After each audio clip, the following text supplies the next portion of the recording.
Kalyan fancied himself as a great singer. He loved to sing. He believed in riyas, or practicing various ragas. He would sit at home and begin to sing.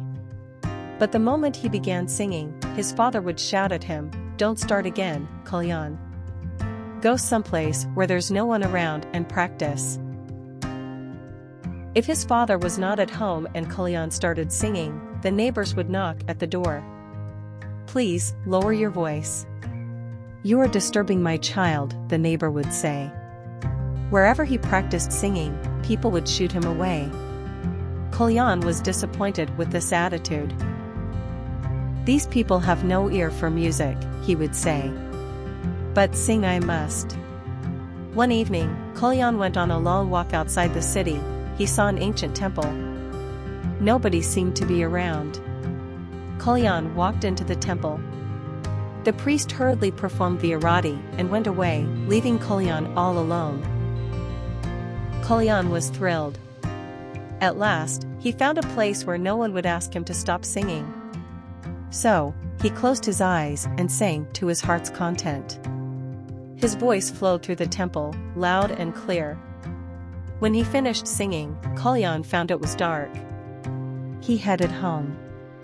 "I found the right place to practice singing," Kalyan said to himself as he walked home. That night, Kalyan slept peacefully. The next morning, when the priest came to the temple, he was shocked to see Lord Ganpati with both hands pressed against his ears.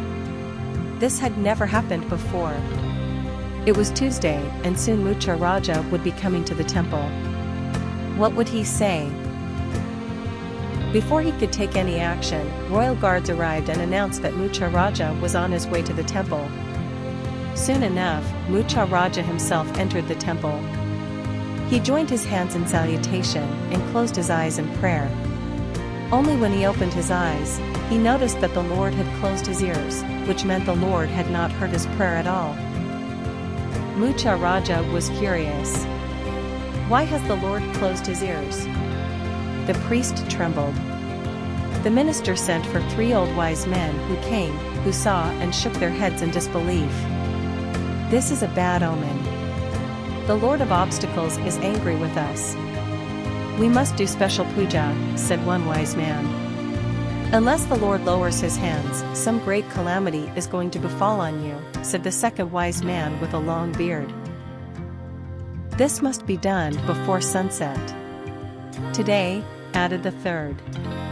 No puja seemed to have any effect on Lord Ganpati, who continued to have his hands pressed against his ears. In desperation, Mucha Raja announced a handsome reward to any wise man who would persuade Lord Ganpati to bring his hands down. Many wise men came and tried every trick they knew, but they failed. When Kalyan woke up late in the morning, he found his parents talking about the strange story of Lord Ganpati with his hands pressed against his ears. Soon Kalyan realized they were talking about the temple where he had practiced singing the previous evening. It was evening when Kalyan reached the temple. He told Mucha Raja, "I shall set this right. I want all of you to clear the hall and leave me alone with the Lord." Mucha Raja and his ministers and priests stepped out of the temple. Kalyan went close to Lord Ganpati. "Lord, I'm the only one who knows why you have closed your ears. People are frightened. Please put your hands down." There was no response from the Lord. "All right, I'll give you 5 minutes. If you do not answer our prayer," said Kalyan, "I'll start singing again." Even as he turned his back, Lord Ganpati hurriedly brought his hands down. Kalyan bowed to Lord Ganpati and promised that he would never sing in the temple again. Kalyan invited Mucha Raja in. The king was thrilled to see the Lord as before. "Ah, now he will hear my prayer," he said. Mucha Raja gave a handsome reward to Kalyan, who used the money to join singing classes.